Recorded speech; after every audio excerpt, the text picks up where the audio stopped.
বাংলাদেশে যিনি দায়িত্বে আছেন প্রফেসর ডক্টর মোহাম্মদ ইউনূস, দুইটা নবীর নাম নিয়ে বসে আছেন, মোহাম্মদ আর ইউনূস। দুই নবীর নাম আপনার। আমরা চাই আপনার বিবেক আপনি কাজে লাগাবেন।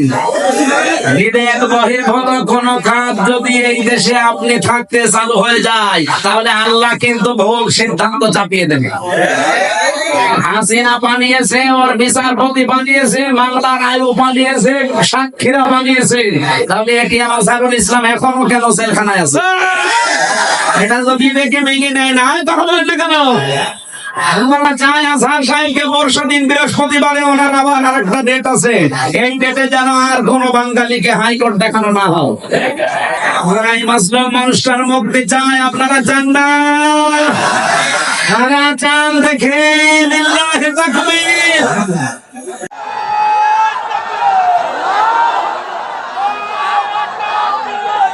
আলহামদুলিল্লাহ ভাই। না, আমরা কারো পক্ষে বিপক্ষে, আপনি যদি মনে করেন যে আমাদের পক্ষে বলছে, বিপক্ষে না। অনেকজন মাসলুম মানুষ, ওনার সাক্ষী দেখেছে কেউ 6 কিলোমিটার দূরে, কেউ 3.5 কিলোমিটার, কেউ 3 কিলোমিটার। কি দিয়ে দেখলো? আরে বানোয়াট একটা বিষয়ের উপরে ওনাকে আপনি এতদিন 13 বছর রেখেছেন, এইটা একটা জুলুম। কথা বলেন না কেন? এরপরে যদি আবার জুলুম করা হয়, লোকটা নড়তে পারে না। আমি তো 3 বছর ছিলাম তার পাশে। ফাঁসির খন্ডের সেলের ভেতরে একটা মানুষের খায় পূরণ করার জন্য তাদের উপর অত্যাচার আমার উপর করেছে 3 বছর। আমার মনে হয় এতদিনও যদি টিকে থাকতো, এতদিনও আমরা বাইরের জগৎ দেখতে পারতাম না, এতদিনও মামার বাড়ি থাকা লাগতো। এখানে যাদেরকে বের করে দিয়েছে এই আগস্টের 5 তারিখের পরে, কেউ যেন না থাকে। অনেকে তারেক জিয়া বের হয়েছে, তারেক জিয়ার বউ এবং তার মা, সবাই যখন খালাস পেয়েছে বলছে এনাদের খালাস দেওয়া ঠিক হয়নি, কারণ এনারা সাজার আসামি ছিল। আরে ভাই, সাজা যে দিয়েছে কি সাজা বলে? এটা সব বানানো। আমি নিজে যে একটু ভিকটিম, আমি তো নিজে টের পেয়েছি। আমার উপরে যে মামলা ছিল পুরাটা বানোয়াট, মিথ্যা। এখানে 15.5 বছরে রাজনৈতিক যত মামলা হয়েছে সব মিথ্যার বানোয়াট। এদের মামলাও মিথ্যা, সাক্ষীও মিথ্যা। আমার 4 জন সাক্ষী কুষ্টিয়া থেকে নিয়ে গিয়েছিল, জীবনে তাদের আমি চিনি না। আমি এই আগস্টের 5 তারিখের পরে যেহেতু তারা ভয় ভয় আছে, একদিন যে বললাম ভাই কি সত্যি করে বলেন, পুলিশ এসে একদিন রাতের বেলা আমাকে বলছে সাক্ষী যদি না দাও তোমার নামে মামলা দেবে। এই হচ্ছে দেশের অবস্থা। এরকম মামলায় যদি আমি এখন শুধু জামিন না, আমি পুরা খারিজ হয়ে গেছে আমার মামলা। আমারটা যেমন আমি ন্যায় বিচার পেয়েছি, আমি চাই আজহার সাহেব ন্যায় বিচার পাবে বৃহস্পতিবার। কেউ কোন তাল বাহানা করলে, বিবেক যদি আপনার কাজে না লাগে, এমন ভেউ সিদ্ধান্ত চেপে বসবে না দেশের উপরে, সেটি সামনে দিতে পারবেন না। কারণ দেওয়ালে পিঠ থেকে গেলে তখন দিকদার ঠিক থাকে না। কথা বলে না কেন? কত মানুষ এখন খুশি আছে। আপনি কার খুশির জন্য এগুলো করছেন? অনেকে করছে, আমরা জানি। এই জন্য আমরা কোন বিবেক বহির্ভূত কাজ করতে চাই না। আজকে ঢাকায় দেখলাম বিভিন্ন জায়গায় মেয়েরা সাইনবোর্ড নিয়ে দাঁড়িয়ে আছে, আমাদের যৌন অধিকার নিশ্চিত করতে হবে। এই যে নারী কমিশনার যারা আছে, এই মানুষগুলো একে মহিলা বলা যায়? আমার মনে হয় এ মহিলাও না, এ পুরুষও না, এ হিজড়া হবে। এরকম কথা লিখে কি করি? 318 পৃষ্ঠা আমি পড়েছি ওদের ওই কমিশনের পড়া বইটা। সবগুলো ইসলাম বিরোধী এবং ইসলামের বিপক্ষে একেবারে ডাইরেক্ট অ্যাকশন নিয়েছে। তার ভেতরে অন্যতম স্বামী আর স্ত্রী। এরা যদি 2 জন সংসার করা, স্বামী বলে আমি এখন সংসার করতে চাই, স্ত্রী বলে যদি না আমার এখন মন নেই, এরপরও যদি স্বামী সংসার করে, স্ত্রী যদি মামলা দেয়, তাহলে ধর্ষণ মামলা হবে। আর ধর্ষণ মামলা হলে সাক্ষী লাগবে না। স্বামী স্ত্রীর ঘরের ব্যাপারটা কি সাক্ষী কেউ দেবে? সাক্ষী পাবেন কোথা? হয় আপনি ইউটিউবারদের ওখানে সেট করে রাখবেন, এখন বলছে না। সাক্ষী আপনি পাবেন কোথায়? আর বিচারক যে রায় দেবে, ওকে আন্দাজে তো রায় দিতে পারবে না, সাক্ষী লাগবে না। আর ওই জিনিসকে দেখেছে কে সাক্ষী দিতে যাবে বলেন? সুতরাং এইরকম নীতিমালা যারা তৈরি করেছে, কি সুস্থ না অসুস্থ? আমার মনে হয় এদেরকে আর বাইরে রাখা ঠিক হবে না, তাহলে এই সমাজের ক্ষতি হবে। এদেরকে বাঁটানো লাগবে, হবে না। আরো করে বলে যেখানে দিয়া দোকানে পাবনায় পাঠিয়ে দেন, কোথায় ছাতা ভাগ। আগে পাবনায় গিয়েছিলাম, যে দেখলাম পাগল বেশি নেই, সব ভালো হয়ে চলে গেছে। এখন এদেরকে পাঠানো ওরা পয়েন্টটা লিখেছে দ্বিতীয়টাই, যে শরীর আমার, সিদ্ধান্ত আমার। জেনা ব্যভিচারের ব্যবসা করে বসতেছে। শরীর আপনার মানে আপনার শরীর কে দিয়েছে? আপনার বাবা মা দিয়েছে আপনার শরীর। আপনার বাবা আর মার দায়িত্ব ছিল শুধু বিছানায় থাকা। এই শরীরটা আমার আল্লাহ নিজে বানিয়েছেন। সূরা নূরের ভেতরে আছে, সূরা কি মুমিনুনের ভেতরে আল্লাহ পয়েন্ট আকারে দিয়েছেন যে তাহলে কি করে বানালাম আমি। সুম্মা খালাকনান নুতফাতা আলাকাতান ফাখালাকনাল আলাকাতা মুদগাতান ফাখালাকনাল মুদগাতা ইযামা ইলা আখিরি আয়াত। আল্লাহ কে সিরিয়াল আকারে দিয়েছেন আমি লুতফা, এর আকারে, এরপরে আমি এটা মুদগা, এরপরে আলাক, এরপরে রক্ত গোশত চর্বি চামড়া দিয়ে একটা ছাউনি দিয়ে বাচ্চা আকার দিয়ে ছেলে না মেয়ে হবে সে সিদ্ধান্ত দিয়ে মায়ের পেট থেকে আস্তে করে বের করে নিয়ে আসি। আল্লাহু আখরাজাকুম মিন বুতুনি উম্মাহাতিকুম লা তা'লামুনা শাইআ। এই আয়াতগুলো পর্যালোচনা করলে দেখা যায় পুরাটা দায়িত্ব আমার আল্লাহ পালন করেছে, বাকি শুধু সিস্টেমটা আমার আল্লাহ। যেহেতু মার বাবার কাছ থেকে শুধু সিস্টেমটা একটু, তাছাড়া আল্লাহ নিজেও আমাদেরকে বানিয়ে বানিয়ে আকাশ থেকে ফেলতে পারতো না, পারতো না? আমাদের আদি পিতাকে ফেলে নাই, কথা বলে না কেন? আদি মাতাকে ফেলে নাই, তাদেরকে যদি আল্লাহ ফেলতে পারে, এমনকি বাবা ছাড়াও আল্লাহ বানাতে পারে হযরত ঈসাকে, প্রমাণ তো দুনিয়ায় আছে। সুতরাং স্যার এই পয়েন্ট লিখেছেন, আপনারা কিন্তু স্বাভাবিক নেই। আমার মনে হয় তারা মেয়াদ উত্তীর্ণ গাঁজা খায়। মেয়াদ আলা গাঁজা খেলে তো এত নিছেন আমার কথা না। দেখো আমার সিদ্ধান্ত। আমার এক মহিলা লিখেছে ব্যানারে যে আমার চামড়া আমি দেব। এগুলোকে মানুষের কাতারে পড়ে। তৃতীয় নাম্বারে পয়েন্টে ওরা লিখেছে যে যৌন কর্মী যারা, তাদেরকে শ্রমিকের মর্যাদা দেওয়া লাগবে। আমার এই পয়েন্টটা পড়ার পরে মনে হচ্ছিল, আল্লাহ যদি বাংলাদেশে কোন ডাকাত বলে ইউনূস সাহেব আমাদেরকেও কিন্তু মর্যাদা দেওয়া লাগবে শ্রমিকের, কারণ আমাদেরও কষ্ট কম হয় না। ডাকাতি করা কত কঠিন, গাছ কেটে কাঁধে নিয়ে রাস্তায় ফেলে গাড়ি দাঁড় করে এত বড় ছুরি সামনে নিয়ে দাঁড়ানো লাগে। আমি তো নিজে দেখেছি কয়বার ডাকাতের হাতে পড়লাম। একবার পড়েছিলাম সাতক্ষীরায়, বিশাল এক গাছ কেটে ৮-৯ জন কাঁধে করে রাস্তার মাঝে দিয়ে গাড়ি থেমে গেল, সবার পেছনে পেছনে বড় বড় ছুরি। আমি তো কাঁচ খুলে দেওয়ার পরে দেখি মুখ বের করে কয়েকজন মুখ বাঁধা।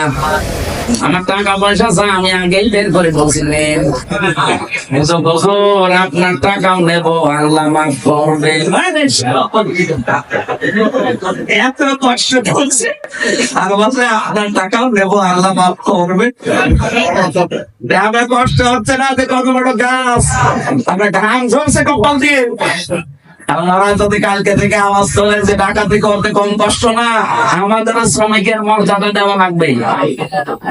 এ পর্যন্ত থাকলেও কিছু বলতাম না, এত সমস্যা হয়ে দাঁড়াবে, কারণ এই শব্দটা পুরা হাদিসের বিরুদ্ধে, কোরআনের বিরুদ্ধে। আপনি দেখেন সূরা কসসের ভেতরে আছে, মুসা আলাইহিস সালামকে যেদিন শুআয়ব আলাইহিস সালাম উনি শ্রমিক হিসাবে নিয়োগ দেবেন, ওনার মেয়েদের ওই যে কুয়া থেকে পানি তুলে দিয়েছিলেন, কুয়া থেকে এই বিশাল কুয়া থেকে পানি তুলে নেওয়ার সময় ওনার ঘাম ঝরছিল। মেয়ে দুইটা গিয়ে বলেছে, বাবা এরকম একটা শক্তিশালী এবং বিশ্বস্ত আমিন বলা হয়, কোরআনে আছে আমিন, এরকম একটা বিশ্বস্ত শ্রমিক পেয়েছি, আপনি যদি নিতে চান তো উপকার হবে। তার শরীরে শক্তি আছে, আমরা দেখেছি 4-5 জন রাখাল মিলে যে ঢাকনা সরাতে পারে না কুয়ার, অথচ ওই লোকটা দেখলাম 1 হাত দিয়ে কুয়ার ঢাকনা সরিয়েছে।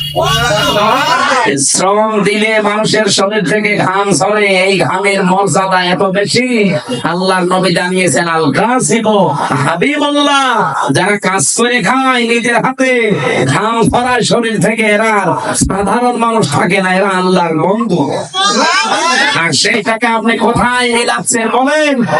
যাতে সেটাকে আজকে যারা দেহ ব্যবসা করে খায়, যারা পতিতা, যারা সেনা ব্যবসারের একেবারে বাজার খুলে বসেছে। বাংলাদেশে এখন 1 লাখ মাত্র পতিতা আছে সারা বাংলাদেশ মিলে সরকারি জমি। এই মানুষগুলোকে আমরা চাই, তাদের যদি সত্যি মর্যাদা দিতে চান, ডক্টর মোহাম্মদ ইউনূস একটা আলাদা বিভাগ হলে তাদেরকে পুনর্বাসনের ব্যবস্থা করে। কথা বলছেন না কেন? কত ধনী মানুষের টাকা ব্যাংকে পড়ে আছে, ছাতা পড়ে যাচ্ছে, ও জানেই না কত টাকা আছে। ওই টাকাগুলোর কাছ থেকে নেন, মাত্র 1 লাখ জনকর্মী, এদের কর্মসংস্থান তৈরি করেন, দরকার হয় ওদের আলাদা বিয়ের ব্যবস্থা করেন। এরপরে এই মানুষগুলোকে সেলাই মেশিন কিনে দেন, 2টা গরু কিনে দেন, 5টা ছাগল কিনে দেন। এই সমস্ত কাজ কারবারে নেই। ওনারা শ্রমিকের মর্যাদা দিতে চান। যেই কয়জন কমিশনে আছে সবগুলো তিলক পরা, টিপ পরা, এগুলো সব ওই স্বৈরাচারের দোষর, ওই খনি হাসিনার দোষর। 15 বছরে সব ওদের পক্ষে কথা বলতো, এখন হঠাৎ করে সব পাল্টিয়েছে। আপনি সব পাল্টান আর রং পাল্টান, কোরআনের বিরুদ্ধে আপনি অবস্থান নিয়েছেন। এই জন্য আমরা বারবার বলছি, কমিশনের রিপোর্ট তো দূরের কথা, ও কমিশনই দেশের মানুষ মানে না। এরপরও যদি বাধ্য করে, আগস্টের 5 তারিখ কিন্তু শেষ হয়ে যায়নি, আবার আসতেছে। কথা বলেন না কেন? হাজারো আল্লাহর কোরআনের 13টা আয়াত ওরা ভুল ধরেছে। ভারতে আল্লাহর কোরআনের 26টা আয়াতের বিরুদ্ধে কেস দিয়েছে, আর এখানে অলরেডি 13টা আয়াতের বিরুদ্ধে ওরা মামলা দিয়েছে। মামলা তো এটা, কারণ এর বিরুদ্ধে অবস্থান নেওয়া। কয়েকদিন পরে দেখবেন বলবো এটা বাতিল করেন, এটা আর মানি না। আল্লাহ কোরআনে আছে, ইউসিকুমুল্লাহু ফি আওলাদিকুম লিযাকারি মিসলু হাযযিল উনসায়াইন। এই পৃথিবীতে 1 পুরুষ যা পাবে 2 নারী তাই পাবে। এটা হচ্ছে মেয়েদের প্রতি অবিচার, বৈষম্য। এজন্য আয়াত পাল্টাতে হবে। কত বড় ক্ষমতা আপনার! এজন্য ভুল বিবেক বহির্ভূত কোন কাজ যদি কেউ করে ফেলেন, আল্লাহর কসম, আল্লাহ কিন্তু ভুল বিষয় চাপিয়ে দেবে। তখন এই যে দাবানল চলবে, তখন ভূমিকম্প আসবে। আমি আর বাকিটা বললাম না। এই জন্য যারা দায়িত্বে আছেন, আহ্বান করে আপনারা এখনো আপনার বিবেকটা কাজে লাগান, নয়তো ভুল বিষয় চেপে বসলে তখন সামাল দেওয়া কঠিন হয়ে যাবে। আল্লাহ আমাদেরকে বোঝার তৌফিক দেন, বলেন আমিন। সূরা তাওবা 100 নম্বর আয়াত আমরা পড়েছি। আমার আলোচনার বিষয় হচ্ছে সাহাবীদের অনুসরণ। এটাতে কত বড় গুরুত্বপূর্ণ জিনিস আমাদের জন্য। আল্লাহ নবী জানিয়েছেন, আল্লাহ আল্লাহ ফি আসহাবি লা তাত্তাখিদুহুম গারাদাম মিন বাদি, আমান আহাব্বাহুম ফাবিহুব্বি আহাব্বাহুম, আমান আবগাদাহুম ফাবিবগদি আবগাদাহুম, আখাইরু উম্মতি কারনি সুম্মা আল্লাযীনা ইয়ালুনাহুম সুম্মা আল্লাযীনা ইয়ালুনাহুম, ইলা আখিরি আয়াত, ইলা আখিরিল হাদিস। এটা হাদিসের ভাষা। নবীজি বলেন, পৃথিবীর মানুষেরা আমার সাহাবীদের সম্পর্কে সাবধান। আমার সাহাবীদের সম্পর্কে, আমার সাহাবীদের সম্পর্কে সাবধান। আমার সাহাবীদের সাথে কেউ যদি শত্রুতা করে, সেটা আমি নবীর সাথে শত্রুতা করে। এটা রাজশাহী জেলার চন্দ্রিমা, খড়খড়ি নারিকেল বাড়িয়া কেচুয়াতো কেন্দ্রীয় ঈদগাহ ময়দানে কেন্দ্রীয় ঈদগাহ কমিটির উদ্যোগে সপ্তম বাৎসরিক তাফসীরুল কোরআন মাহফিলের সম্মানিত সভাপতি জনাব এস.এম. ওমর ফারুক, প্রধান অতিথি বাংলাদেশ জামায়াতে ইসলামী কর্তৃক মনোনীত পদা মোহনপুর এই আসনের সম্মানিত নমিনি অধ্যাপক মোহাম্মদ আবুল কালাম আজাদ, তাতাবাল্লাহু উমরাহু ওয়া বারাকাল্লাহু ফি হায়াতিহি, আমিন।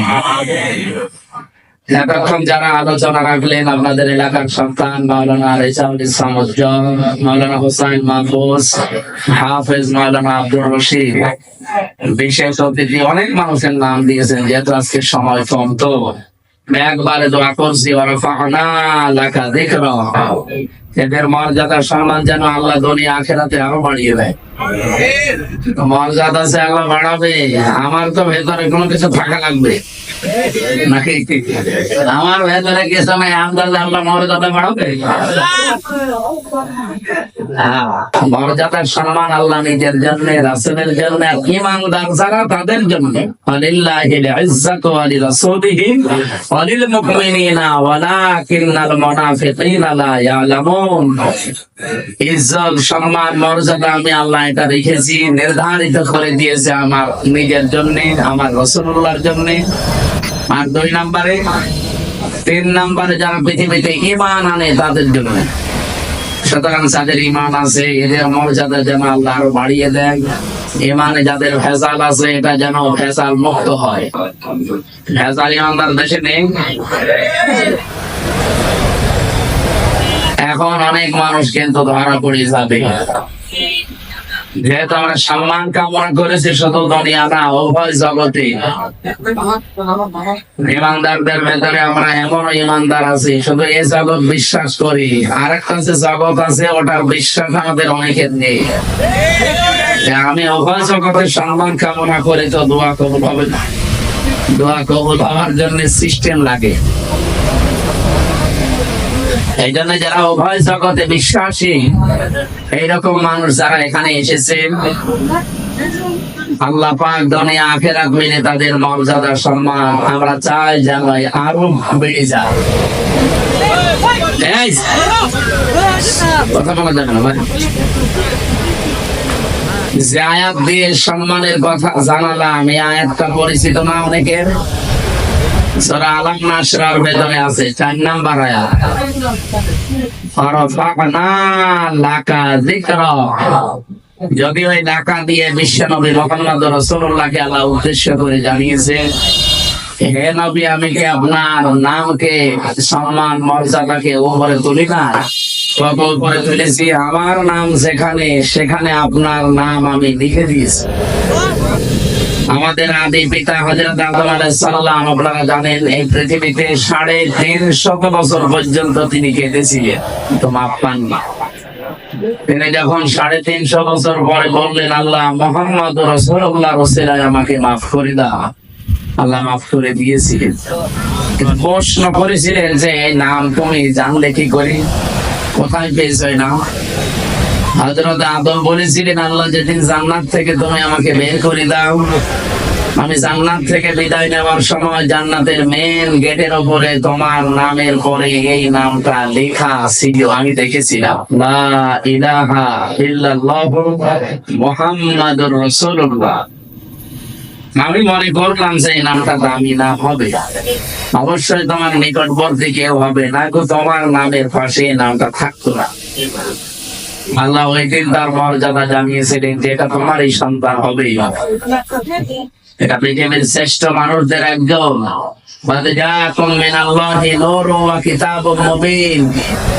এই আয়াত দিয়ে অনেক মানুষ দলিল দিতে চায় নবীজি নূরের তৈরি ছিল এই দিকে। এখান থেকে কয়েকটা শিক্ষা আমরা বের করতে পারি। বলেন তো, আল্লাহ জিজ্ঞাসা করার জবাব দিলেন কি, যে এই লোকটার ওসিলা দিয়ে যে তুমি মাপ চাইলে, এই লোকটাকে তুমি এখনো জানো না, লোকটা তোমার সন্তান, এ দুনিয়াতে তোমার পরে যাবে। কি বুঝলেন এখান থেকে? আদম আলাইহিস সালাম অনেকে জিন ছিলেন না ফেরেশতা ছিলেন? বলেন না কেন? আলোচনা বলেন। মানুষ আল্লাহকে দিয়ে বানিয়েছে, এটা আমরা সবাই জানো। কোরআনে কারিমে আল্লাহ বহুবার এই তথ্য দিয়েছে, ইন্নী খালিকুম বাশারাম মিন তিন, অবশ্যই আমি মানুষ বানিয়েছি মাটি থেকে। সুতরাং সরাসরি আমরা আয়াত থেকে সূরা সুআদের ভেতরে পাবেন। 23 নাম্বার পারা 16 নাম্বার পৃষ্ঠা 5 নাম্বার লাইনে আছে, 71 নাম্বার আয়াত সম্ভবত। আল্লাহ তাআলা জানিয়েছেন অবশ্যই আমি, এটা শেষের অংশে আছে, আবার প্রথমে খুঁজলে পাবেন না, শেষের দিকে আছে। ইন্নী খালিকুম বাশারাম মিন তিন, অবশ্যই আমি বানিয়েছি মানুষ মিন তিন, মাটি থেকে। এখানে যেহেতু আদম আলাইহিস সালাম উদ্দেশ্য, এই জন্য পৃথিবীতে একটা মানুষকে আল্লাহ শুধু বানিয়েছেন মাটি দিয়ে, আমাদের আদি পিতা যিনি। তাছাড়া দুনিয়ায় আর কাউকে আল্লাহ সরাসরি মাটি দিয়ে বানাননি, বানিয়েছেন মাটির নির্যাস দিয়ে। আর মাটি বানিয়েছেন কমপক্ষে 10টা জিনিস দিয়ে। আপনি মাটি গবেষণা হয় যেখানে সেখানে মাটি নিয়ে যাবেন, দেখবেন 10টা জিনিস ওরা বের করে দেবে। অক্সিজেন দেবে, আয়রন দেবে, সিলিকন দেবে, এরকম অ্যালুমিনিয়াম দিবে, ম্যাগনেসিয়াম দিবে, পটাশিয়াম দেবে, এরকম 10টা জিনিস আমরা পাই। তাহলে এখান থেকে বুঝলাম পৃথিবীতে একমাত্র মাটি দিয়ে বানিয়েছে আদম নবীকে। আমাদের এই জন্যে আদি পিতা বা একেবারে প্রথম বাবার নাম জিজ্ঞাসা করলে কি বলা হয়? এ পর্যন্ত বুঝেছেন কিনা বলেন? আমাদের আদি পিতা প্রথম বাবার নাম কি? বলেন বলেন। আল্লাহ যে ওনাকে বললেন, হে আদম, যার নাম নিয়ে ক্ষমা চাইলে আমি ক্ষমা করে দিলাম, ওইটা তোমার সন্তান হবে এবং তোমার পরবর্তীতে যাবে। আমার প্রশ্ন হচ্ছে, বাবা যদি মাটির তৈরি হয়, ছেলে হবে আগুনের। কমন সেন্স কি বলে আপনার?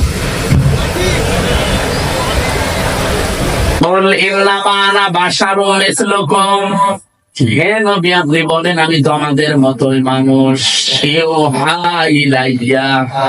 পার্থক্য এতটুকু, আমার প্রতি ওহি আসে, তোমাদের প্রতি আসে না, এতটুকু আছে। কিন্তু আমার বাবা যেহেতু আদম, বাবা যদি মাটির হয়, ছেলে কোনোদিন আগুনের হয় না, তাহলে তো সিস্টেম পাল্টিয়ে দেয়। প্রথম এই কথা থেকে এই তথ্য নেওয়ার পরেও কিছু মানুষ, আমি যে আয়াত পড়লাম, বলে জাআকুম মিনাল্লাহি নূরুন ওয়া কিতাবুম মুবিন, এই আয়াত দিয়ে দলিল দিতে চায়। বিশেষ করে এটা চট্টগ্রাম বিভাগে, সিলেট বিভাগে, এগুলো তারা যারা গরম শুননি, ঠান্ডা শুননি, এরা এই আয়াতটা নিয়ে আসতে চায়। আপনি যদি একটু কোরআন শরীফ বসে পড়েন, চিন্তা ভাবনা নিয়ে পড়েন, তাহলে এই প্রশ্নের উত্তর কিন্তু এই আয়াতে আছে। আল্লাহ বলেন, অবশ্যই আমার পক্ষ থেকে তোমাদের কাছে এসেছে একটা নূর, স্পষ্ট কিতাব। আল্লাহ শব্দ দিলেন 2টা, অর্থ দিলেন একটা। অবশ্যই আমার পক্ষ থেকে তোমাদের কাছে একটা কিতাব এসেছে স্পষ্ট। নূর নাম দিলেন, নূর দেওয়ার পরে তিনি ব্যাখ্যা করবেন যে নূরটা হচ্ছে স্পষ্ট। এখন আমরা এখানে তাফসীর করতে গিয়ে অনেকে হয়তো ভুল করি, অথবা জেনে শুনে কোনো দিকে ডাইভার্ট হয়ে যায়। নিজেদের বিভিন্ন জিনিসকে এর উপরে চাপিয়ে দেওয়ার জন্য বলা হয় যে এখানে নূর মানে মুহাম্মদুর রাসূলুল্লাহ, আর কিতাবুম মুবিন মানে কোরআন শরীফ। না, জিনিস 2টাই এক, তার প্রমাণ পরের আয়াতে আল্লাহ নিজে দিয়েছেন। এটা সূরা মায়েদার 15 নম্বর আয়াত। এর পরের আয়াতে দেখেন 2টা জিনিস এসে এক, তার প্রমাণ আল্লাহ দিচ্ছেন। এদিকে তাকান, আল্লাহ পাক বলেন, ইয়াহদি বিহিল্লাহ, এইটার দ্বারা আমি হেদায়েত করি, পথ দেখাই। যেহেতু আল্লাহ এখানে ইয়াহদি বিহি, এই শব্দটা আল্লাহ বহু বচন দেননি, 2 বচন দেননি, 1 বচন দিয়েছেন। মুফাসসিরিন ইকরাম, আমি যত তাফসীর পড়েছি, সব মুফাসসির এই বিহি দিয়ে ওই আগের 2টার নাম একটা জিনিস, এইটাই বুঝিয়েছেন। আল্লাহ বলেন, আমার পক্ষ থেকে অবশ্যই তোমাদের কাছে নূর যাবে, স্পষ্ট কিতাব যাবে। তাহলে নূর ও যা, স্পষ্ট কিতাবও তার নাম কোরআন শরীফ। তার নাম কি? বলেন বলেন। এতটুকু শেষ করেননি আল্লাহ। এ পর্যন্ত বললে আমাদের বিভ্রান্ত হওয়ার সম্ভাবনা থাকতো, এই জন্য আল্লাহ ব্যাখ্যা করছেন, ইয়াহদি বিহিল্লাহ। এখানে ফাইল কর্তা সরাসরি আল্লাহ নিছে। আল্লাহ বলেন, আমি এইটার দ্বারাই হেদায়েত করি। আর আমরা সবাই জানি পৃথিবীতে হেদায়েত দেওয়ার একচ্ছত্র মালিকানা কোরআনের। না মানে আল্লাহ মানে কি? আল্লাহর কথা তো করা। এই পৃথিবীতে কোরআনকে আল্লাহ হেদায়েত দেওয়ার মতো ক্ষমতা দিয়েছেন। তাছাড়া আর কাউকে দেয়নি, এমনকি নবীজির হাতে আল্লাহ হেদায়েত ছেড়ে দেয়নি। যদি থাকতো নবী নিজের চাচাকে দিত। শুধুমাত্র হেদায়েত দেওয়ার ক্ষমতা আছে কার? আরে কোরআন শরীফ কার?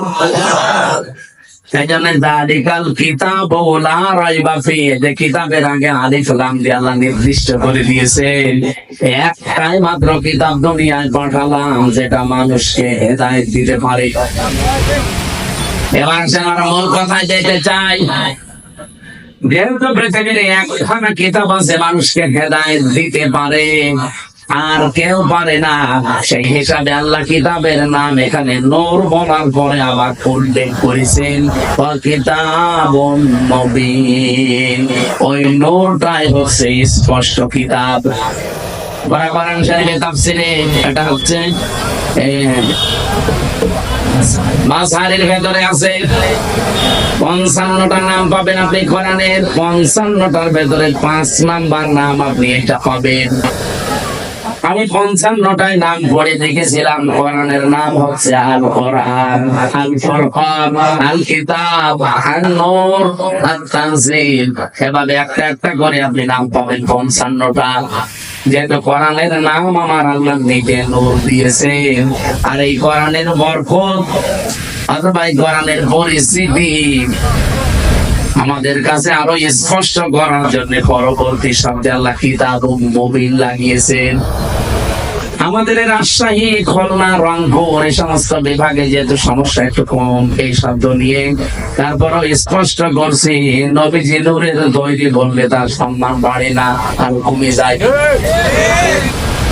বাবা সেইটা আপনি সন্তানকে ওইটা বলে চালাবেন।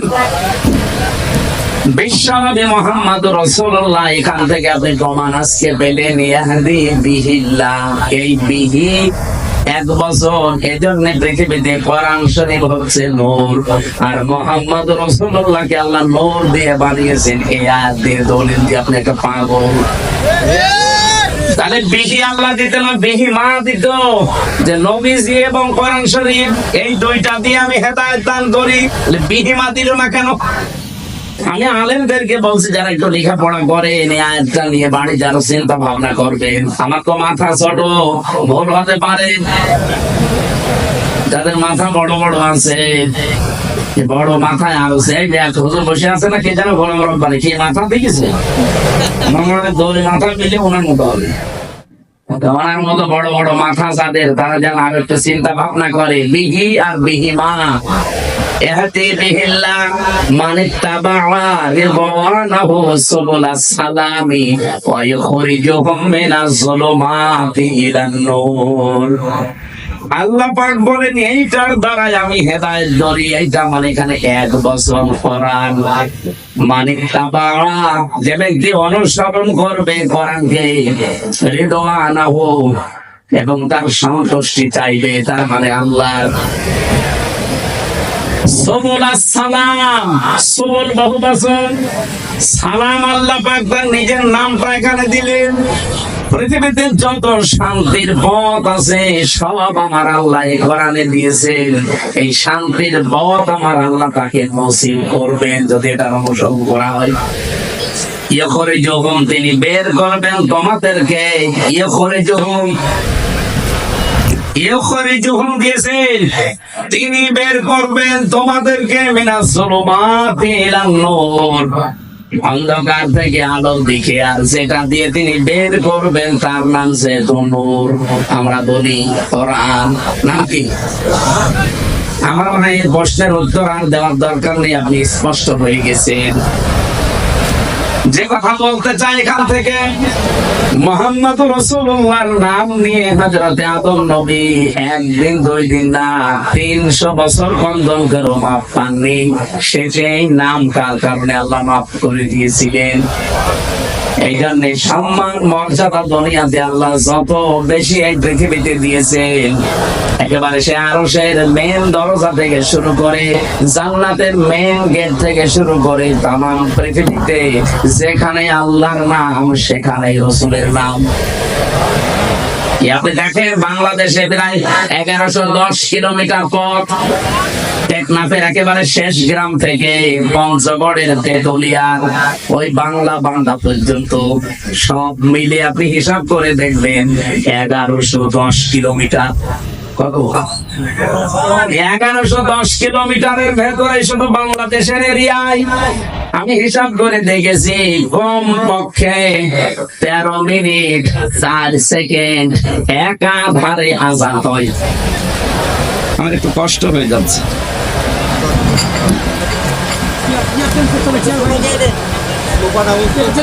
সোফা দিয়ে দেন, তোমার নাকে মারবো কালকে থেকে, আগের থেকে পাঠায় তোমার ইয়ার কি মারত না।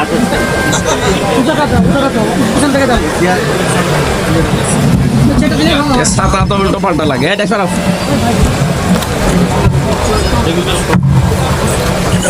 হালকা হালকা হালকা আবার কত তো নিয়ে যাও, থাকবে না এখানে।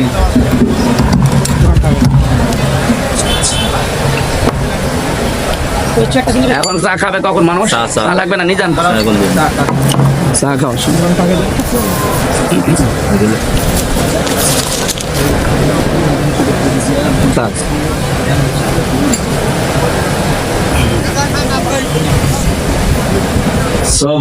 সুবহানাল্লাহ।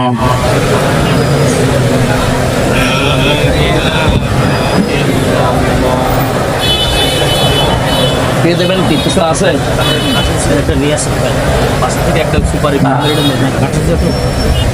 সুবহানাল্লাহ।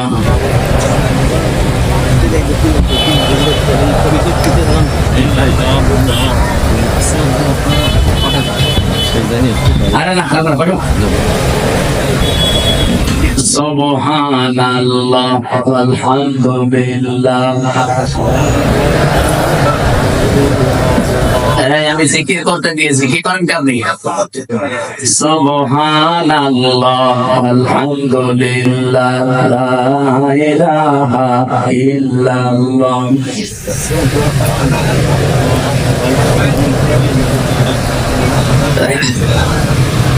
লা ইলাহা ইল্লাল্লাহ মুহাম্মাদুর রাসূলুল্লাহ। আমার ভাইরা, টেকনাফের একেবারে শেষ গ্রাম থেকে যখন আজান আরম্ভ হয়, এরপরে হয়তো আসবে বখিয়া, এরপরে চট্টগ্রাম, এরপরে বান্দরবন, এভাবে একটা একটা করে আপনি আস্তে আস্তে দেখবেন টেকনাফ থেকে একেবারে তেতুলিয়ার বাংলা বান্দা পর্যন্ত 0 পয়েন্ট ওরা একাধারে 13 মিনিট 4 সেকেন্ড আজান হতে আছে, 1 সেকেন্ডও বাদ নেই। যেখানে আল্লাহর নাম উচ্চারণ হবে আশহাদু আল্লা ইলাহা ইল্লাল্লাহ, মুয়াজ্জিন সঙ্গে সঙ্গে বলবে আশহাদু আন্না মুহাম্মাদুর রাসূলুল্লাহ। বলবে না? আল্লাহ বলেন ফানা লাকা যিকরাক, আমার নাম সেখানে আমি আপনার নাম ওই জায়গায় উপরে তুলে দিয়েছি। আমার নামকে ডাকার পরে সেই মানুষ দেখবেন আপনার নামটা উচ্চারণ করবে। এই জন্য সম্মান মর্যাদা উচ্চতা এটা আমার জন্য, আমার রাসূলের জন্য, আর যারা ঈমান এনেছে তাদের জন্য। সুতরাং সম্মান মর্যাদা যাদের কামনা করেছে আল্লাহ যেন উভয় জগতে তাদের ঈমানের উপরে টিকে থাকার তৌফিক দেন। বলেন আমিন। অনেক মানুষ হয়তো টিকে থাকে, মরণের সময় এলোমেলো হয়ে যায়। কি এলোমেলো হয়ে যায় না? আজরাইলকে দেখার পরে হয়তো পাল্টিয়ে যায় না। আমরা চাই এই গুরুত্বপূর্ণ সময়ও তাদের ঈমান যেন টিকে থাকে। বলেন আমিন। দল, মত, জাতি, বর্ণ, ধর্ম নির্বিশেষে আজকের এই অনুষ্ঠান, এটা কি শুধু মুসলমানদের না?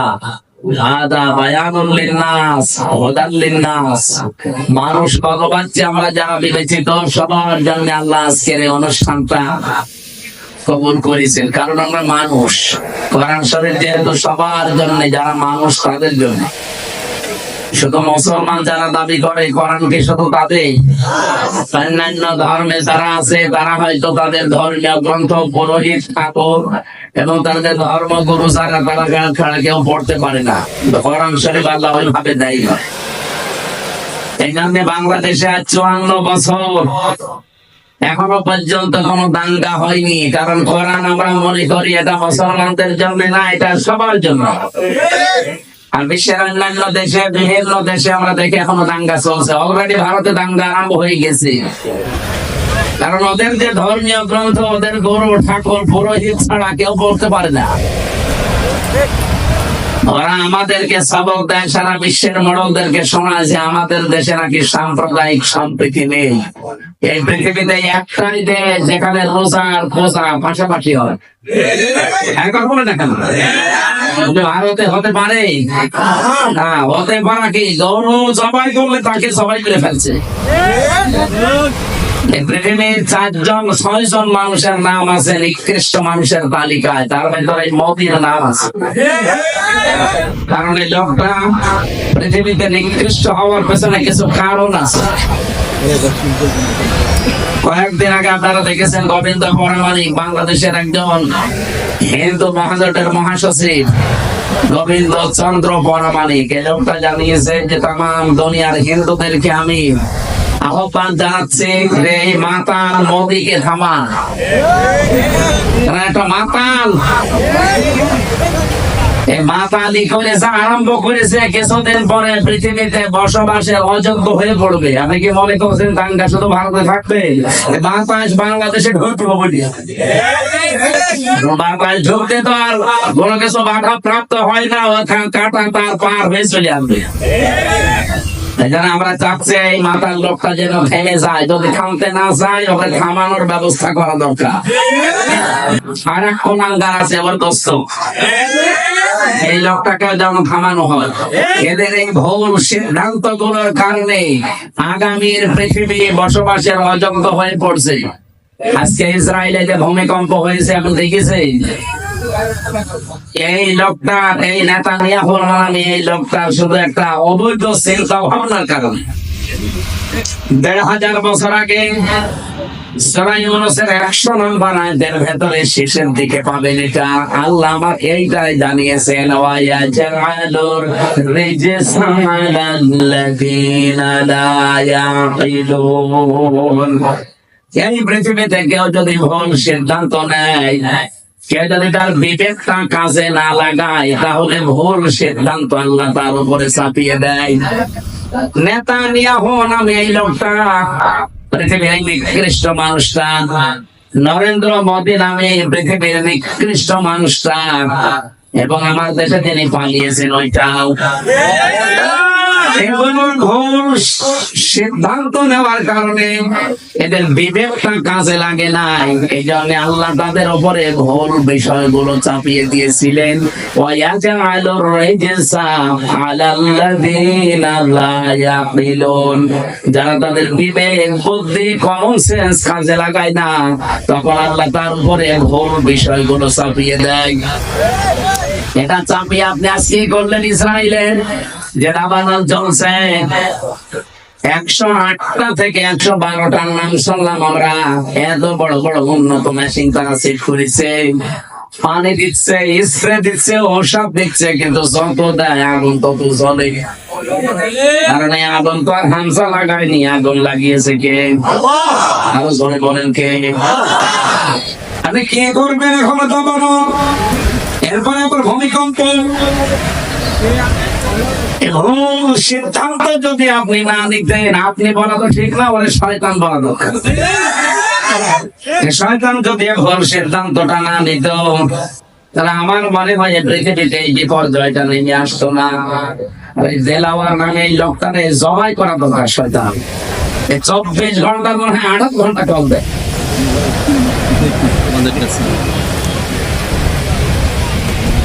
কোন কমন সেন্স না আছে কি আল্লাহ জানে।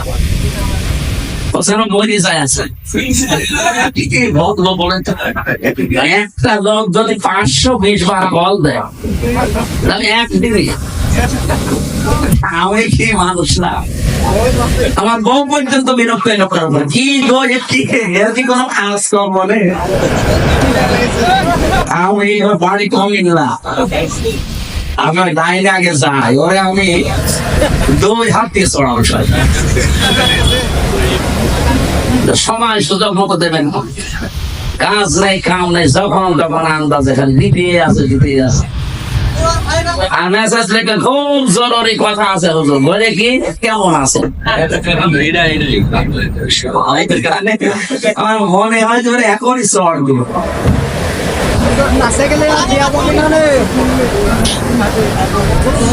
আমার ভাইরা এখানে ভুল যারা সিদ্ধান্ত চাপিয়ে দিচ্ছেন, আল্লাহ এমনি না, ভুল বিষয়গুলো আল্লাহ চাপিয়ে দেবেন যদি বিবেক ঠিক আছে না লাগান। আজ নেতানিয়াহুর কারণে তাদের দেশটা ধ্বংস হয়ে যাচ্ছে। আমার মনে হয় এভাবে যদি আর মাত্র 8-10 দিন চলতে থাকে দাবানলটা আর এই ভূমিকম্প, দেখবেন বিশ্বের মানচিত্র থেকে অভিশপ্ত রাষ্ট্র এই ইহুদিরা, এই ইসরায়েল আর থাকবে না। এই ঘর বন্ধ সে কয়টা আরম্ভ করেছে, তার বিবেক কাজ করছে না। আমি কালকে কয়েকটা ইন্টারন্যাশনাল রিপোর্ট পেয়েছি আন্তর্জাতিক, আপনার মাথা খারাপ হয়ে যাবে। এই যে 9 মাস চলছে হাসিনা পালিয়ে যাওয়ার, এই 9টা মাসেও বারবার চেষ্টা চালিয়েছে এই দেশে যেন অন্তত মিডিয়া হত্যা আর শাপলা চত্বরে হেফাজত হত্যার বিচার কেউ যেন না তোলে। কারণ ভালো করে জানে যে দুইটা ঘটনা একেবারে ডাইরেক্ট ঘটিয়েছে মোদি। এখন সব প্রমাণ একেবারে হাতে নাতে ধরা পড়ছে। দিগন্ত টেলিভিশন এমনি বন্ধ করে নাই, ইসলামী টেলিভিশন এমনি বন্ধ করে নাই, কারণ এদের কাছে সব ভিডিও ফুটেজ গুলো এখনো আছে। এখন তারা সব ছাড়তেছে।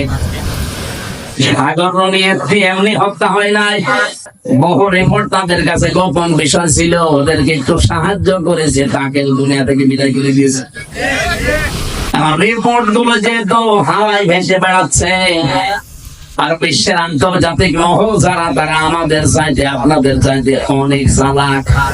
আমি রিমান্ডে গিয়ে এটা টের পেয়েছিলাম, ওই 10 দিনে বহু কিছু দেখেছি। ইসরায়েল থেকে যে উন্নত প্রযুক্তির মেশিন তারা নিয়ে এসেছে, আপনি পায়খানার ভেতরে কি করেন ওইটা ওরা দেখতে পাই। এই যে আগস্টের 5 তারিখের পরে বিভিন্ন জায়গায় চাঁদাবাজি আরম্ভ হয়েছিল, এলাকায় হয়েছে কি আমি জানি না। ওই যে নারায়ণগঞ্জে বন্দরে রাত 2টার সময় গেছে চাঁদা চাইতে, পরে ধরা পড়ে গেছে। বলছে আমি রাত 2টার সময় আসলাম, তারপরও ধরে ফেললো। আরে রাত 2টা আপনি বাড়ির ভেতরে বসে বসে কি চিন্তা ভাবনা করছে, ফোন থেকে তাকিয়ে আছে, ওরা ওই বসে বসে ডিজি অফিসে দেখতে পায়। এমন মেশিন নিয়ে এসেছিল। আমারে ধরা পড়ার পরের দিন 20 সালের শেষের দিকে, 21 সালে তো আমারে ধরেছে। যেই দিন ধরেছে ওই দিনই আমার নাম্বার, যেখানে যার আত্মীয় স্বজন সবগুলো ট্যাগ করা, কে কোথায় কি আমার পক্ষে বিপক্ষে বলছে সব ওরা আমাকে শোনাচ্ছে। আশ্চর্য কি গো, আমরা যে বাটন মোবাইলে কথা বলি, এই বাটন মোবাইলে কথা বলার ওদের সামনে কথা বলা একই। আপনারা যারা বলেন সতর্ক থাকবে, এমন কোন কথা বলবেন না শেষে ওই যে টাকলা মোড়াদের মতো যদি 6 মিনিট একটু ফাঁস হয়ে যায় না, আপনার বাবা শাহজালাল সব ভালো হয়ে যাবে। এখানে কথা বলার সময় এই যে যারা পরকীয়া প্রেম করে, তুমি আমি, আমি তুমি, আমি তুমি, তুমি আগে, মনে করছে কেউ জানে না, কেউ জানে না, ওরা সব দেখতে পাচ্ছে যে আপনি কাউ মোর সাথে লাইনে আছে। এই জন্য মিথ্যা কথা বলবেন না, এখানে কারা লাইনে আছে হাত তোলেন তো।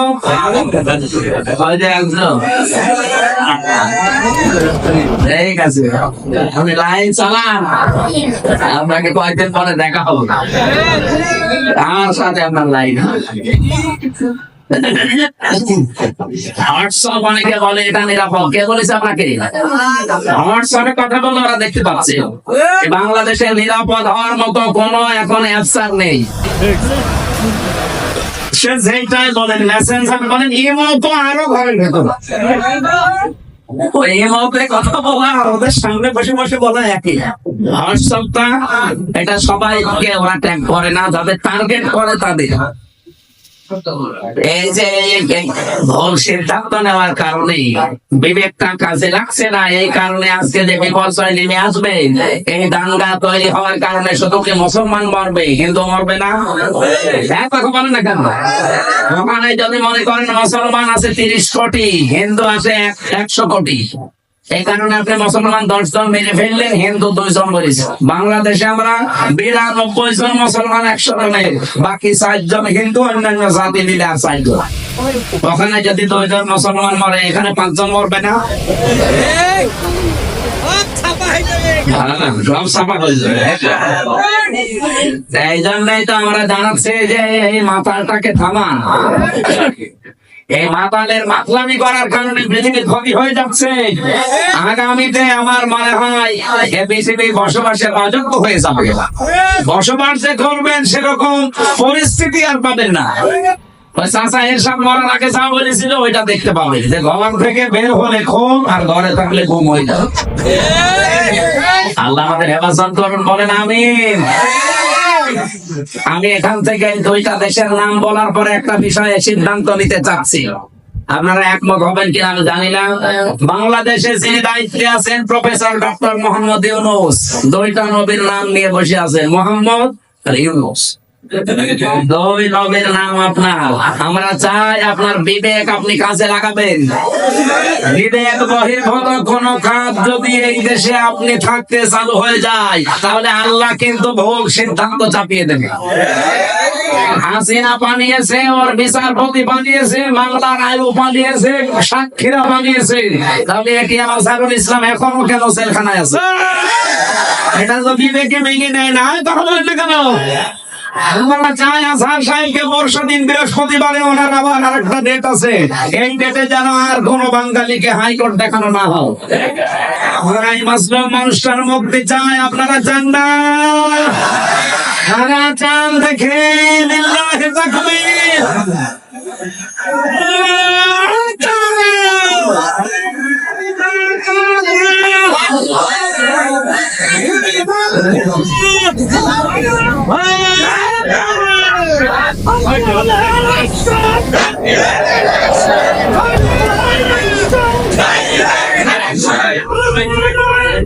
আলহামদুলিল্লাহ। না, আমরা কারো পক্ষে বিপক্ষে, আপনি যদি মনে করেন যে আমি পক্ষে বলছে বিপক্ষে, না, অনেকজন মাজলুম মানুষ। ওনার সাক্ষী দেখেছে কেউ 6 কিলোমিটার দূরে, কেউ 3.5 কিলোমিটার, কেউ 3 কিলোমিটার। কি দিয়ে দেখলো? আরে বানোয়াট একটা বিষয়ের উপরে ওনাকে আপনি এতদিন 13 বছর রেখেছেন, এইটা একটা জুলুম। কথা বলেন না কেন? এরপরে যদি আবার জুলুম করা হয়, লোকটা নড়তে পারে না। আমি তো 3 বছর ছিলাম তার পাশে। ফাঁসির খন্ডের সেনের ভেতরে একটা মানুষের খায়েশ পূরণ করার জন্য তাদের উপর অত্যাচার আমার উপরও করেছে। আমার মনে হয় এতদিনও যদি টিকে থাকতো, এতদিনও আমরা বাইরের জগৎ দেখতে পারতাম না, এতদিনও মামার বাড়ি থাকালেন।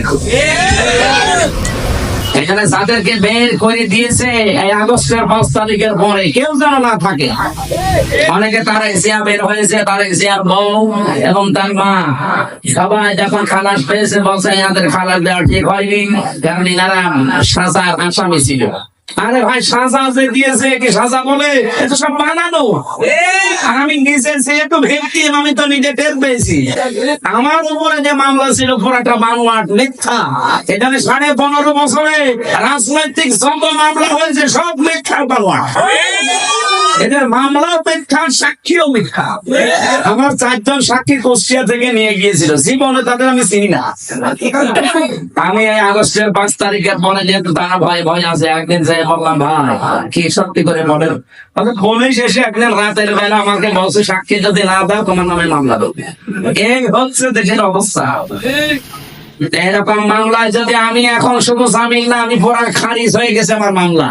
আমারটা যেমন আমি ন্যায় বিচার পেয়েছি, আমি চাই আজহার সাহেব ন্যায় বিচার পাবে বৃহস্পতিবার। কেউ কোন তাল বাহানা করলে, বিবেক যদি আপনার কাজে না লাগে, এমন ভেউ সিদ্ধান্ত চেপে বসবে না দেশের উপরে, সেটি সামনে দিতে পারবেন না। কারণ দেওয়ালে পিঠ থেকে গেলে তখন দিকদার ঠিক থাকে না। কথা বলে না কেন? কত মানুষ এখন খুশি আছে। আপনি কার খুশির জন্য এগুলো করছেন? অনেকে করছে আমরা জানি। এই জন্য আমরা কোনো বিবেক বহির্ভূত কাজ করতে চাই না। আজকে ঢাকায় দেখলাম বিভিন্ন জায়গায় মেয়েরা সাইনবোর্ড নিয়ে দাঁড়িয়ে আছে, আমাদের যৌন অধিকার নিশ্চিত করতে হবে। এই যে নারী কমিশনে যারা আছে এই মানুষগুলো একে মহিলা বলা যায়? আমার মনে হয় এ মহিলাও না, এ পুরুষও না, এ হিজড়া হবে। এরকম কথা লিখে কি করি? 318 পৃষ্ঠা আমি পড়েছি ওদের ওই কমিশনের পুরা বইটা, সবগুলো ইসলাম বিরোধী এবং ইসলামের বিপক্ষে একেবারে ডাইরেক্ট অ্যাকশন নিয়েছে। তার ভেতরে অন্যতম স্বামী আর স্ত্রী।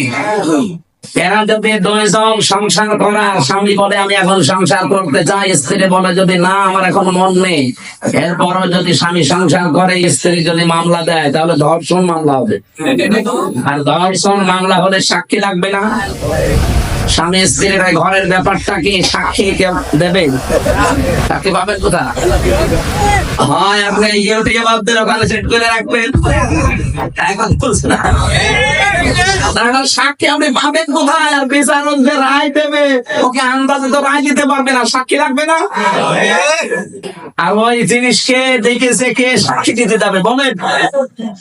সুতরাং এইরকম নীতিমালা যারা তৈরি করেছে কি সুস্থ না অসুস্থ? আমার মনে হয় এদেরকে আর বাইরে রাখা ঠিক হবে না, তাহলে এই সমাজের ক্ষতি হবে। এদেরকে বাঁচানো লাগবে, হবে না। আরো করে বলেন, যেখানে দিয়া দোকানে পাবনায় পাঠিয়ে দেন, আগে পাবনায় গিয়েছিলাম, যে দেখলাম পাগল বেশি নেই, সব ভালো হয়ে চলে গেছে। এখন এদেরকে পাঠানো ওরা পয়েন্টটা লিখেছে দ্বিতীয়টায় যে শরীর আমার, সিদ্ধান্ত আমার। জেনা ব্যভিচারের ব্যবসা করে বসতেছে। শরীর আপনার মানে আপনার শরীর কে দিয়েছে? আপনার বাবা মা দিয়েছে আপনার শরীর। আপনার বাবা আর মার দায়িত্ব ছিল শুধু বিছানায় থাকা। এই শরীরটা আমার আল্লাহ নিজে বানিয়েছেন। সূরা নূরের ভেতরে আছে, সূরা কি মুমিনুনের ভেতরে আল্লাহ পয়েন্ট আকারে দিয়েছেন যে তাহলে কি করে বানালাম আমি। সুম্মা খালাকনান নুতফাতা আলাকাতান ফাখালাকনাল আলাকাতা মুদগাতান ফাখালাকনাল মুদগাতা ইযামা ইলা আখির আয়াত। আল্লাহ কে সিরিয়াল আকারে দিয়েছেন আমি লুতফা এর আকারে, এরপরে আমি এটা মুদগা, এরপরে আলাক, এরপরে রক্ত গোশত চর্বি চামড়া দিয়ে একটা ছাউনি দিয়ে বাচ্চা আকার দিয়ে ছেলে না মেয়ে হবে সে সিদ্ধান্ত দিয়ে মায়ের পেট থেকে আস্তে করে বের করে নিয়ে আসি। আল্লাহু আখরাজাকুম মিন বুতুনি উম্মাহাতিকুম লা তা'লামুনা শাইআ। এই আয়াতগুলো পর্যালোচনা করলে দেখা যায় পুরাটা দায়িত্ব আমার আল্লাহ পালন করেছে, বাকি শুধু সিস্টেমটা আমার আল্লাহ। যেহেতু মার বাবার কাছ থেকে শুধু সিস্টেমটা একটু, তাছাড়া আল্লাহ নিজেও আমাদেরকে বানিয়ে বানিয়ে আকাশ থেকে ফেলতে পারতো না? পারতো না? আমাদের আদি পিতাকে ফেলে নাই, কথা বলে না কেন? আদি মাতাকে ফেলে নাই। তাদেরকে যদি আল্লাহ ফেলতে পারে, এমনকি বাবা ছাড়াও আল্লাহ বানাতে পারে হযরত ঈসাকে, প্রমাণ তো দুনিয়ায় আছে। সুতরাং স্যার এই পয়েন্ট লিখেছেন, আপনারা কিন্তু স্বাভাবিক নেই। আমার মনে হয় তারা মেয়াদ উত্তীর্ণ গাঁজা খায়। মেয়াদ আলা গাঁজা খেলে তো এত নিছেন আমার কথা না। দেখো আমার সিদ্ধান্ত। আমার এক মহিলা লিখেছে ব্যানারে যে আমার চামড়া আমি দেবো। এগুলোকে মানুষের কাতারে পড়ে। তৃতীয় নাম্বারে পয়েন্টে ওরা লিখেছে যে যৌনকর্মী যারা তাদেরকে শ্রমিকের মর্যাদা দেওয়া লাগবে। আমার এই পয়েন্টটা পড়ার পরে মনে হচ্ছিল, আল্লাহ যদি বাংলাদেশে কোন ডাকাত বলে ইউনূস সাহেব আমাদেরকেও কিন্তু মর্যাদা দেওয়া লাগবে শ্রমিকের, কারণ আমাদেরও কষ্ট কম হয় না। ডাকাতি করা কত কঠিন, গাছ কেটে কাঁধে নিয়ে রাস্তায় ফেলে গাড়ি দাঁড় করিয়ে এত বড় ছুরি সামনে নিয়ে দাঁড়ানো লাগে। আমি তো নিজে দেখেছি কয়বার ডাকাতের হাতে পড়লাম। একবার পড়েছিলাম সাতক্ষীরায়, বিশাল এক গাছ কেটে 8-9 জন কাঁধে করে রাস্তার মাঝে দিয়ে গাড়ি থেমে গেল, সবার পেছনে পেছনে বড় বড় ছুরি। আমি তো কাজ খুলে দেওয়ার পরে দেখি মুখ বের করে কয়েকজন মুখ বাঁধা। আমার টাকা পয়সা চা আমি আগেই বের করে বলছিলেন, হুজুর আপনার টাকাও নেব, আল্লাহ মাফ করবে। এত কষ্ট হচ্ছে আর বলছে আপনার টাকাও নেব, আল্লাহ মাফ করবে। আমার কষ্ট হচ্ছে না যে কত বড় গাছ, আপনার ঘাম ঝরছে কপাল দিয়ে। আপনারা যদি কালকে থেকে আওয়াজ তোলেন যে ডাকাতি করতে কম কষ্ট না, আমাদের শ্রমিকের মর্যাদা দেওয়া লাগবে। এ পর্যন্ত থাকলেও কিছু বলতাম না, এত সমস্যা হয়ে দাঁড়াবে, কারণ এই শব্দটা পুরা হাদিসের বিরুদ্ধে, কোরআনের বিরুদ্ধে। আপনি দেখেন সূরা কসসের ভেতরে আছে, মুসা আলাইহিস সালামকে যেদিন শুআয়ব আলাইহিস সালাম উনি শ্রমিক হিসাবে নিয়োগ দেবেন, ওনার মেয়েদের ওই যে কুয়া থেকে পানি তুলে দিয়েছিলেন, কুয়া থেকে এই বিশাল কুয়া থেকে পানি তুলে নেওয়ার সময় ওনার ঘাম ঝরছিল। মেয়ে দুইটা গিয়ে বলেছে, বাবা এরকম একটা শক্তিশালী এবং বিশ্বস্ত আমিন বলা হয়, কোরআনে আছে আমিন, এরকম একটা বিশ্বস্ত শ্রমিক পেয়েছি, আপনি যদি নিতে চান তো উপকার হবে, তার শরীরে শক্তি আছে। আমরা দেখেছি 4-5 জন রাখাল মিলে যে ঢাকনা সরাতে পারে না কুয়ার, অথচ ওই লোকটা দেখলাম এক হাত দিয়ে কুয়ার ঢাকনা সরিয়েছে। শ্রম দিলে মানুষের শরীর থেকে ঘাম ঝরে, এই ঘামের মর্যাদা এত বেশি। আল্লাহর নবী জানিয়েছেন, আল কাসিবু হাবিবুল্লাহ, যারা কাজ করে খায় নিজের হাতে, ঘাম ঝরায় শরীর থেকে, এরা সাধারণ মানুষ থাকে না, এরা আল্লাহর বন্ধু। আর সেইটাকে আপনি কোথায় মিলাচ্ছেন বলেন? যাতে সেটাকে আজকে যারা দেহ ব্যবসা করে খায়, যারা পতিতা, যারা জেনা ব্যভিচারের একেবারে বাজার খুলে বসেছে। বাংলাদেশে এখন 1 লাখ মাত্র পতিতা আছে সারা বাংলাদেশ মিলে সরকারি জরিপ। এই মানুষগুলোকে আমরা চাই, তাদের যদি সত্যি মর্যাদা দিতে চান, ডক্টর মোহাম্মদ ইউনূস একটা আলাদা বিভাগ খুলে তাদেরকে পুনর্বাসনের ব্যবস্থা করে। কথা বলছেন না কেন? কত ধনী মানুষের টাকা ব্যাংকে পড়ে আছে, ছাতা পড়ে যাচ্ছে, ও জানেই না কত টাকা। ওই টাকাগুলোর কাছ থেকে নেন, মাত্র 1 লাখ জনকর্মী, এদের কর্মসংস্থান তৈরি করেন, দরকার হয় ওদের আলাদা আলাদা বিয়ের ব্যবস্থা করেন। এরপরে এই মানুষগুলোকে সেলাই মেশিন কিনে দেন, 2টা গরু কিনে দেন, 5টা ছাগল কিনে দেন। এই সমস্ত কাজ কারবারে নেই, ওনারা শ্রমিকের মর্যাদা দিতে চান। যেই কয়জন কমিশনে আছে সবগুলো তিলক পরা, টিপ পরা, এগুলো সব ওই স্বৈরাচারের দোষর, ওই খুনি হাসিনার দোষর। 15 বছরে সব ওদের পক্ষে কথা বলতো, এখন হঠাৎ করে সব পাল্টিয়েছে। আপনি সব পাল্টান আর রং পাল্টান, কোরআনের বিরুদ্ধে আপনি অবস্থান নিয়েছেন। এই জন্য আমরা বারবার বলছি, কমিশনের রিপোর্ট তো দূরের কথা, ও কমিশনই দেশের মানুষ মানে না। এরপরও যদি বাধ্য করে, আগস্টের 5 তারিখ কিন্তু শেষ হয়ে যায়নি, আবার আসতেছে। এই কথা বলেন না কেন? হাজারো আল্লাহর কোরআনের 13টা আয়াত ওরা ভুল ধরেছে। ভারতে আল্লাহর কোরআনের 26টা আয়াতের বিরুদ্ধে কেস দিয়েছে, আর এখানে অলরেডি 13টা আয়াতের বিরুদ্ধে ওরা মামলা দিয়েছে। মামলা তো এটা, কারণ এর বিরুদ্ধে অবস্থান নেওয়া, কয়েকদিন পরে দেখবেন বলবো এটা বাতিল করে, এটা আর মানি না। আল্লাহ কোরআনে আছে, ইউসিকুমুল্লাহু ফি আওলাদিকুম লিযাকারি মিসলু হাযযিল উনসায়াইন। এই পৃথিবীতে 1 পুরুষ যা পাবে 2 নারী তাই পাবে, এটা হচ্ছে মেয়েদের প্রতি অবিচার, বৈষম্য। এজন্য আয়াত পাল্টাতে হবে। কত বড় ক্ষমতা আপনার! এজন্য ভুল বিবেক বহির্ভূত কোন কাজ যদি কেউ করে ফেলেন, আল্লাহর কসম, আল্লাহ কিন্তু ভুল বিষয় চাপিয়ে দেবে। তখন এই যে দাবানল চলবে, তখন ভূমিকম্প আসবে। আমি আর বাকিটা বললাম না। এই জন্য যারা দায়িত্বে আছেন, আহ্বান করে আপনারা এখনো আপনার বিবেকটা কাজে লাগান, নয়তো ভুল বিষয় চেপে বসলে তখন সামাল দেওয়া কঠিন হয়ে যাবে। আল্লাহ আমাদেরকে বোঝার তৌফিক দেন, বলেন আমিন। সূরা তাওবা 100 নম্বর আয়াত আমরা পড়েছি। আমার আলোচনার বিষয় হচ্ছে সাহাবীদের অনুসরণ। এটাতে কত বড় গুরুত্বপূর্ণ জিনিস আমাদের জন্য। আল্লাহ নবী জানিয়েছেন আল্লাহ আল্লাহ ফি আসহাবি লা তাত্তাখিদুহুম গারাদাম মিন বাদি আমান আহাব্বাহুম ফাবিহুব্বি আহাব্বাহুম আমান আবগাদাহুম ফাবিবগদি আবগাদাহুম খায়রু উম্মতি করনি সুম্মাল্লাযীনা ইয়ালুনাহুম সুম্মাল্লাযীনা ইয়ালুনাহুম ইলা আখিরি আয়াত ইলা আখিরিল হাদিস। এটা হাদিসের ভাষা। নবীজি বলেন পৃথিবীর মানুষেরা আমার সাহাবীদের সম্পর্কে সাবধান। আমার সাহাবীদের সম্পর্কে সাবধান। আমার সাহাবীদের সাথে কেউ যদি শত্রুতা করে সেজন্য আমি নবীর সাথে শত্রুতা করে। সাদিকুল ইসলাম স্বপন ভাই, সদস্য সচিব বারিলা ইউনিয়ন স্বেচ্ছাসেবক দল। এটা ওসির কুকুর নাকি 5,000 টাকা পাঠিয়েছেন, আল্লাহ যেন কবুল করেন। বলেন আমিন। এই ঈদগাহটায় আপনারা বছরে বছরে 2 বার নামাজ পড়বেন। এটা যেন আপনাদের দায়িত্বে দিয়ে গেলাম, শেষ করবেন কাজগুলো যতটুকু আছে। মান বানা লিল্লাহি মাসজিদান আছে, বানাল্লাহু লাহু বাইতান ফিল জান্নাহ।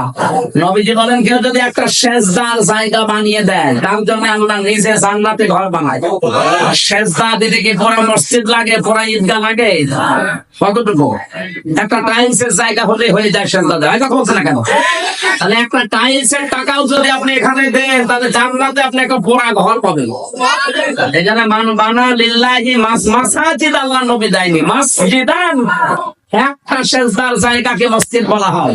সুতরাং এতটুকু একটা জায়গার দাম বা এই জায়গা সংস্কার করার জন্য যতটুকু যা লাগে, আপনি যদি একটা টাইলসের দাম দেন জান্নাতে একটা ঘরের মালিক হয়ে যাবেন ইনশাআল্লাহ।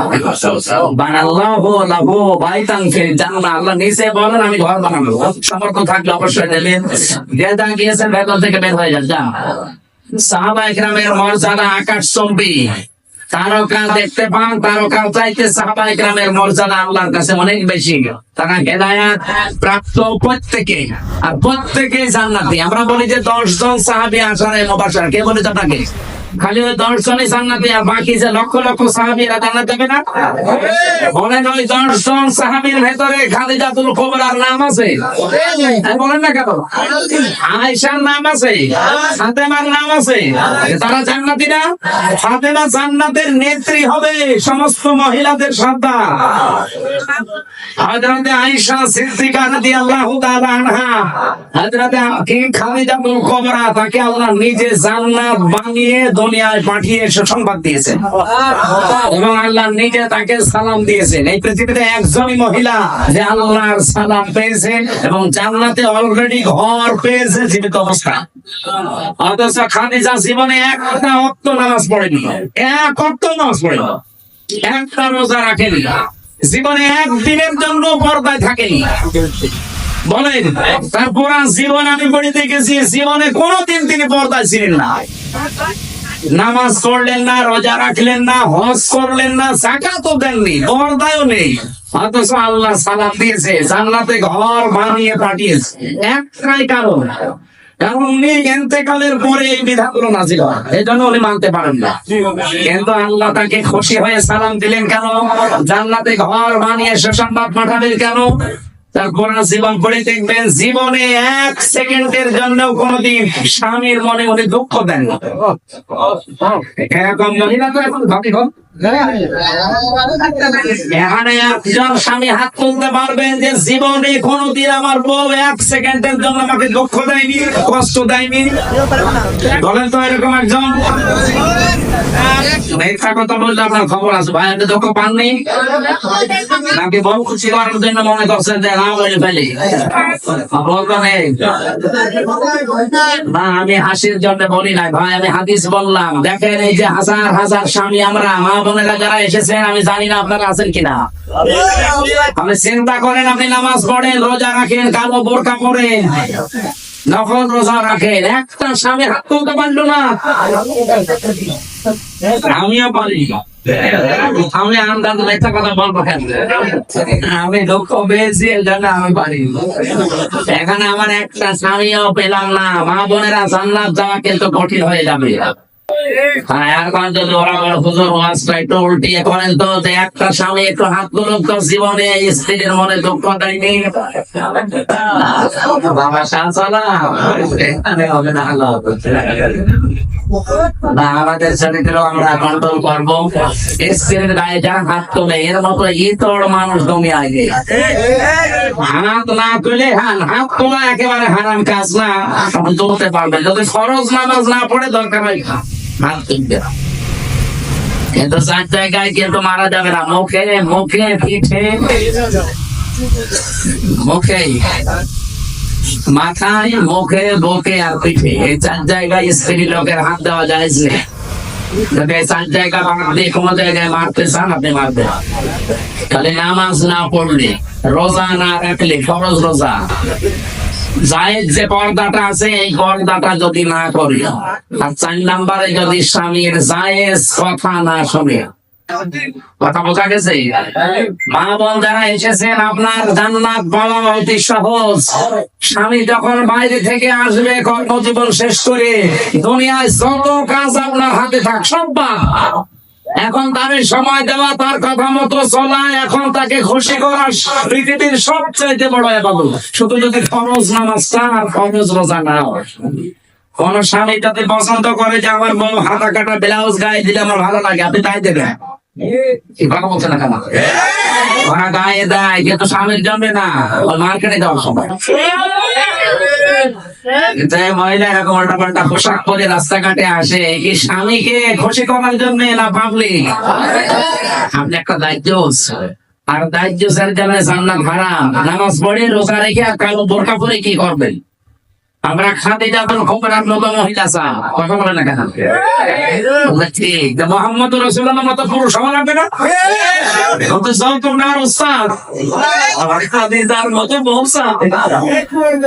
আমাদেরকে হওয়া লাগবে চরিত্রবান মোহাম্মদুর রাসূলুল্লাহর মতো। খাদিজাতুল কুবরার মতো স্ত্রী আমাদেরকে আল্লাহ মিলিয়ে দেবেন, বলেন আমিন। আমার ভাইরা, সাহাবায়ে কেরামের যে অনেক অনেক মর্যাদা, আমি সবগুলো না বলতে পারলেও একটা সিস্টেমে বলছি। সাহাবায়ে কেরামকে এত কবর পেয়ে গেছে আল্লাহর দরবারে, সাবিকুনাল আউয়ালুনা মিনাল মুহাজিরিনা ওয়াল আনসার। এই পৃথিবীতে যারা উপরে গেছে আগে অগ্রভাগ, এবং তাদেরকে যারা অনুসরণ করেছে মুহাজির এবং আনসারদের ভেতরে আল্লাহ পাক বলেন এই মানুষগুলো অগ্রগামী। আল্লাযীনা তাবাউহুম বিইহসান, আর এদেরকে যারা অনুসরণ করবে তাদের উপরে আমি আল্লাহর ইহসান, তার মানে আমার বানানো জান্নাত তাদের জন্য। বলেন সুবহানাল্লাহ। সাহাবায়ে কেরামকে আল্লাহর দরবারে কবুল হওয়ার পেছনে আমি এই কয়টা কারণ কোরআন থেকে হাদিস থেকে পেয়েছি। 1 নম্বরে তাদের কয়েকটা গুণ আমাদের ভেতরে থাকা দরকার। 1 নম্বরে পেয়েছি আল্লাহর জন্য তাদের অন্তর নিবেদিত ছিল সব সময়। আপনি যদি কাউকে ভালোবাসেন আল্লাহর জন্য বাসবেন, কাউকে যদি ঘৃণা করেন আল্লাহর জন্য করবেন, কাউকে যদি কিছু দান করেন আল্লাহর জন্য করবেন, কাউকে যদি দান করা থেকে বিরত থাকেন যে আমি দেব না করে কিছু, তাও যেন আল্লাহর জন্য হয়, ব্যক্তিগত বা পারিবারিক সামাজিক কোন কারণে না হয়। কথা বোঝা গেছে? আল্লাহ রাব্বুল আলামিন বলেন যে মানুষের মন মানসিকতা আল্লাহর জন্য নিবেদিত থাকবে সব সময়। এটা সাহাবীদের ভেতরে ছিল। দুনিয়া একদিকে আর আমার আল্লাহর বিধান একদিকে, এই জন্য তারা আল্লাহর দরবারে খুব তাড়াতাড়ি মঞ্জুর হয়েছিলেন। 2 নম্বরে তাদের মুখে যা ছিল ওইটা তাদের মনে ছিল। মুখে বললে ওইটা মন থেকে বলতেন, লোক দেখানোর জন্য বলতেন না। 3 নম্বরে বেশি তারা নিজের উপরে অন্যকে প্রাধান্য দিতেন, যদিও নিজের অনেক কিছু দরকার আছে, প্রয়োজন আছে, এরপরও তারা অন্যকে অগ্রাধিকার দিতেন। এই একটাই মাত্র কারণ, পুরাটা সংসার ভেতরে এইটা। নিজের প্রয়োজন থাকার পরেও অন্য ভাইয়ের প্রয়োজনকে সামনে দেওয়া, অগ্রাধিকার দেওয়া। আল্লাহ পাক এত বেশি খুশি হতেন তাদের উপরে এই কারণে যে রাদিয়াল্লাহু আনহুম ওয়া রাদু আনহু, এই আয়াত তাদের জন্য আল্লাহ নাযিল করে দিয়েছেন। আল্লাহ এতটুকু বলে যদি আয়াতটা শেষ করে দিতেন, আয়াতটা আমি পড়তাম না। এর পরবর্তী কিছু সুসংবাদ দিয়েছেন, ওয়া হাজ্জালাহুম জান্নাত, আল্লাহ তাআলা বলেন আমি প্রস্তুত করে অলরেডি রেখে দিয়েছি এমন একটা বাগান, তাজরি মিন তাহতিহাল আনহার। না ভুল হয়েছে, তাজরি তাহতাহাল আনহার মেন নেই এখানে। মেন যদি থাকতো তাহলে তাহাতি হতো, যেহেতু মেন নেই জন্য কোরআনে একটা জায়গায় শুধু তাজরি তাহতাহাল আনহার, এমন একটা নদী আর নহর প্রবাহমান বাগান বানিয়েছি। খালিদিনা ফিহা আবাদা, চিরকাল আমি আল্লাহ তাদেরকে ওই জায়গায় থাকতে দেব।